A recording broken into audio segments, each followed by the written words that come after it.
sounds like the cuckoo has gone cuckoo because it doesn't sound like a bird. It sounds like a chime. Do you know what the chime means? It's calling the Kelves and us back to Kids Book Read Aloud, SC Crovo, Magic of Nicholas. Hello again. I'm SC Crovo. I'm the writer and creator of those magical, incredible families of Nicholas. Now this week, we are on Chapter 5, titled The Coming of the Kelves. We only have 2 chapters left. Now, if you're not caught up yet, no problem. You can go back and get caught up because all the chapters are available on my show. But if you are caught up and you want to learn more about the Kelves, let's get started. And also, I promised you last week that we're going to fill this seat right here, but we'll do that after the chapter. So let's get started, shall we? I just need Dolly. You know Dolly. She's the keeper of the key. Thank you, Dolly. Let me put my key on so I can get a little bit of magic here. And we have our book, Master of Nicholas and Target Earth, and our special book cover. So, let's get this started. Chapter 5, The Coming of the Kelves. Santa Nicholas asked Kweehl and Imelda to stay for a while. Master Lontorin did not protest, but he was wary. Knowledge of the Nicholas village and its magic was not meant to be shared. I don't believe it! Santa Nicholas stared at the small object in his hand. It must be a toy of some kind. No.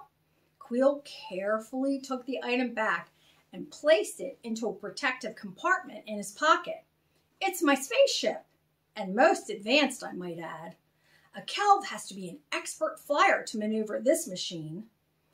Imelda, who stood with them, nodded slowly in confirmation. But how? Santa Nicholas persisted, unconvinced. It is so small. Watch. Kweehl took his spaceship back out of his pocket and carefully placed it on the ground.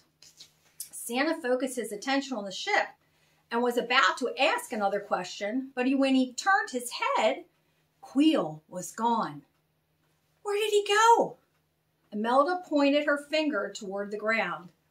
You probably won't be able to see him. Kweehl is now the size of an insect, and you'll never hear his voice. Santa closed his eyes and rubbed the lids. When he opened them again, Kweehl was standing next to him. Amazing! Yes, I can make my ship larger too, but I must do it from the inside. Kweehl gathered his ship and placed it back into his pocket. We Kelves are rather flexible. We can get taller. Suddenly, Kweehl extended his body to a height of more than 10 feet. And then, just as quickly, returned to his normal size. Smaller as before, and even Kweehl stretched one arm 20 feet out and then back again. Well, you get the idea. Santa clapped in appreciation, and Kweehl bowed in response. Seeing what Kweehl could do made Santa Nicholas wonder. Are you magical in some way, Imelda? Oh, Imelda blinked her bright green eyes and tenderly scratched Ento's plumed neck. He was in his usual spot on her shoulder. I know a few tricks. Few tricks, Ento repeated. What were Imelda's tricks, Santa wondered. The Snow Noble fir tree nursery was covered in a light dusting of snow. Santa kneeled by one of the seedlings, dusted it free of its icy blanket, and took a good look at it. It seemed healthy and growing as it should. He was about to make an examination of the next infant tree when the sound of rushing feet over the crushed ground met his ears. He turned just in time to see Kweehl burst through the tall shrubs. Rushing to Santa Nicholas, Kweehl stopped, bent over, his hands resting on his knees as he caught his breath. Is there an emergency, Kweehl? I need to speak with Master Lantorin, Kweehl gasped in between breaths. It's urgent. Why didn't you just go see him yourself? I didn't want to see him alone. Kweehl stared up at his friend. Santa took a good look at his normally calm companion. His usual rosy cheeks were pale, even after his run.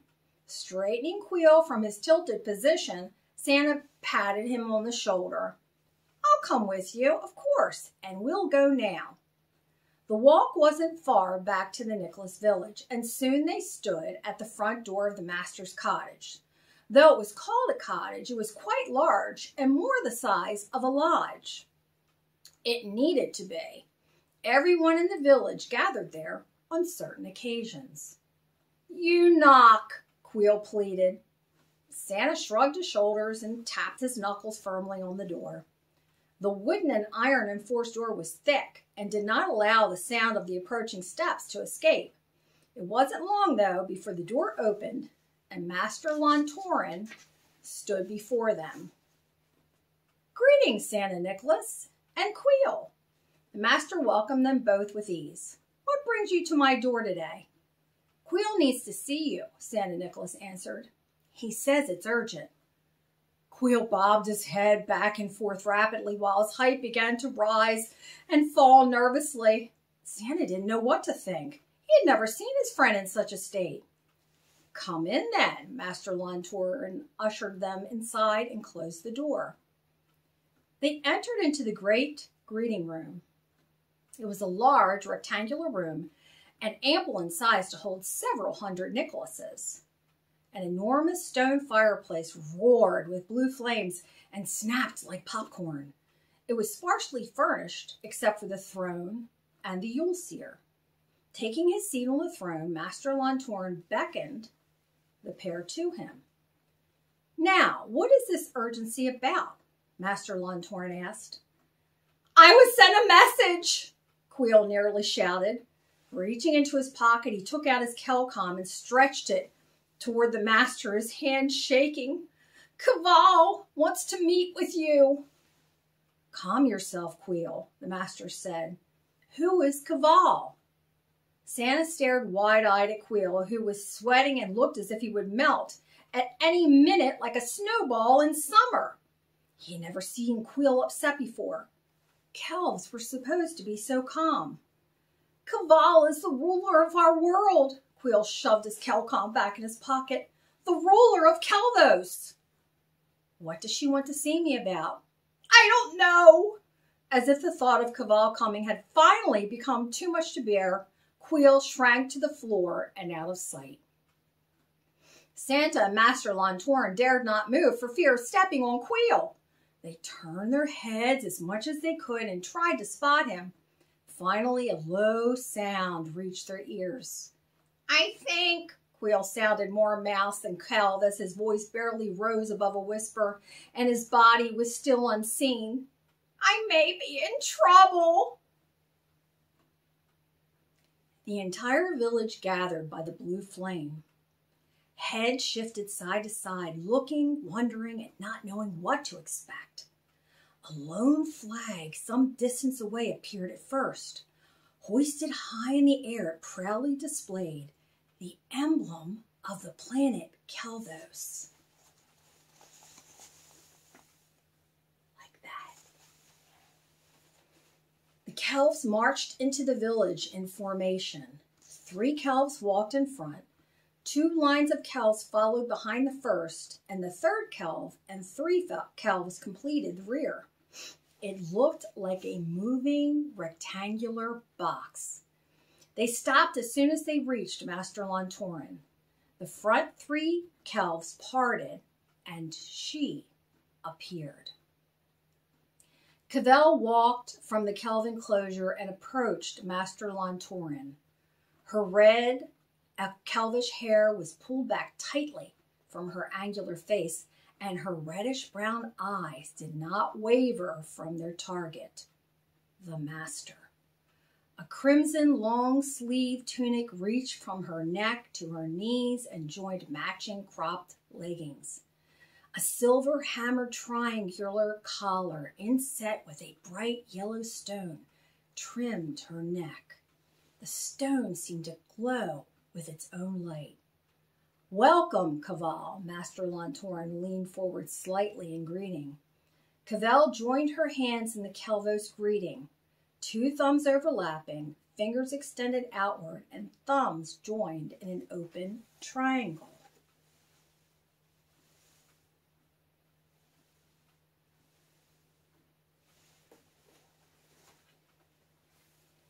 "We must speak." Kweehl's hands separated and dropped to her sides with the grace of a ballerina. Master Lantoran opened his arm to guide Kweehl in the direction of the cottage. It was quiet, except for the sound of their footsteps. It seemed as if even the birds dare not sing. 2 Kelves followed the retreating pair and stopped just outside the cottage as Master Lantoran and Kweehl entered. The door closed behind them. The Nicholases whispered, divided into small groups, and waited.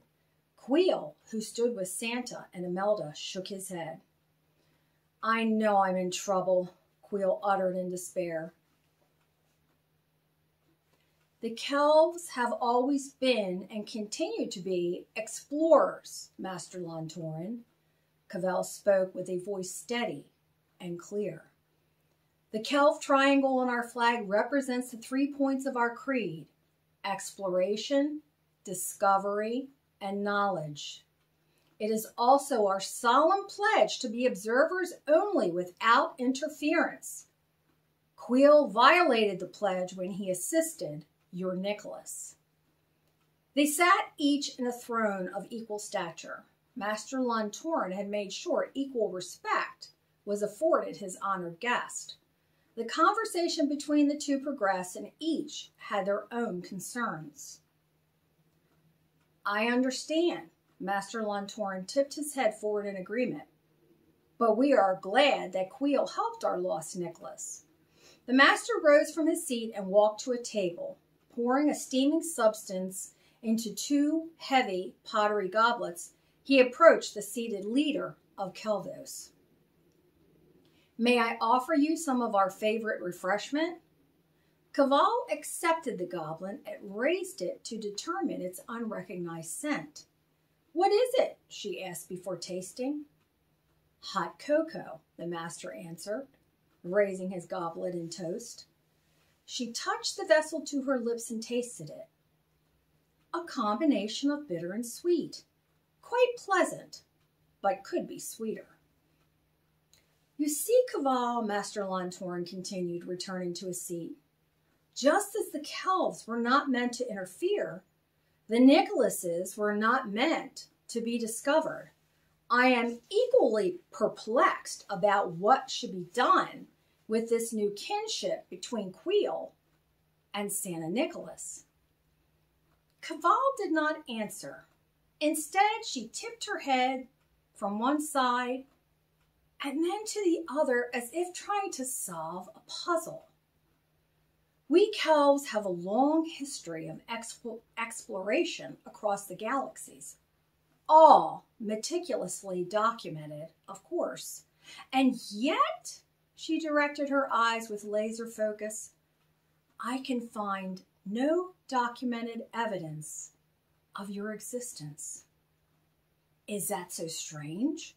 Master Lantoran swept his hand upward toward the heavens above. "The universe is endless and will never be fully explored. Our origin is a mystery even to ourselves." "What you say is true and wisely put." Kweehl placed her goblet aside and raised her chin and rested it on her joined and pointed fingers. "Kweehl has asked to stay. My reasoned answer is no, but my instinct ponders yes." "Instinct in our teachings," Master Lantoran began, "is a whisper from a wish. As Nicholases, we honor the voice of the wish." "Perhaps it is a voice worth listening to," Kweehl relaxed in her seat, and a faint smile challenged her stern expression. I find your insight intriguing, Master Lantoran. There may be much learned from a bond between Kelv and Nicholas, at least for a time. So, that's the end of chapter 5. Now you know how the Nicholases and the Kelves began their kinship together. And you may have noticed that all of the Kelv names begin with the letter K, and of course they come from the planet Kelvos, which is K-E-L-V-O-S. So the Kelves are quite extraordinary in their own right. They're not necessarily magical, but they are great explorers and extremely intelligent and great inventors. Now, I promised you that we would fill this seat over here, so shall we? Let me just put this book to the side for a second, and let you meet somebody. I hear a jingle. This is Kweehl, K-O-L-L, and he's a Kelv. Now, Kweehl and I met, oh my gosh, probably 15 years ago in a Pennsylvania Dutch market. And I have to say, I didn't know he was a Kelv back then. And he doesn't exactly look like a Kelv. For example, his eyes are blue, and Kelvish eyes are generally reddish, and his hair is white. And Kelvs, even when they get older, their hair still turns and stays red. So he doesn't look quite like a Kelv, but he's definitely a Kelv because he has the jingle bell on his hat, and he's got this wonderful plaid outfit. Now, he is an elder Kelv. So Kelvs, when they are young, are quite mischievous. And they have a tendency to get into a little bit of trouble here and there because they're very active. And then, like a child, like a kid. And then they go through the age of wisdom. And they become adult Kelvs, like grown-ups. And they get not quite so merry and a little more stern. So he is definitely an elder Kelv. So, Kweehl is now going to take his permanent seat in his chair. So that is Kweehl, the Kelv. So that's where we are with that. And next week, we are on to chapter 6.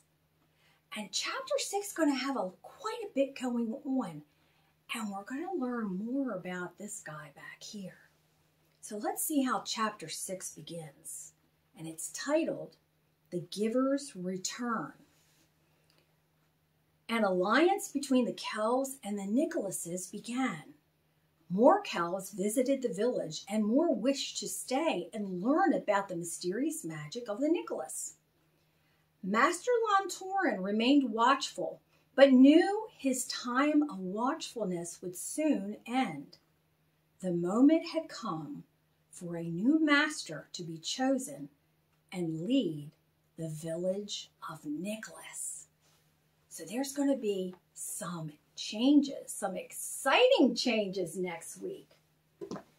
So let me remind you too that both Masters of Nicholas and Target Earth and Benjamin Nicholas and the Golden Key are both available on Amazon for you to enjoy and to purchase.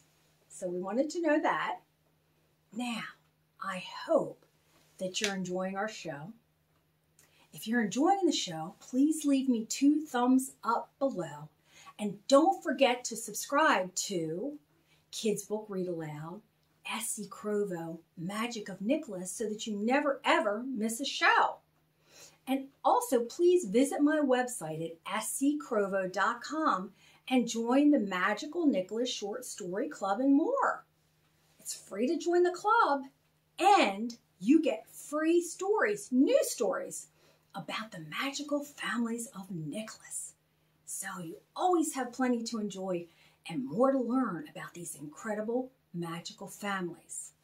Thanks for reading with me today. I love reading to you. And until the cuckoo calls again, I think he should be back to his cuckoo sound next week. Make sure that you make a wish and have a magical week. Bye for now.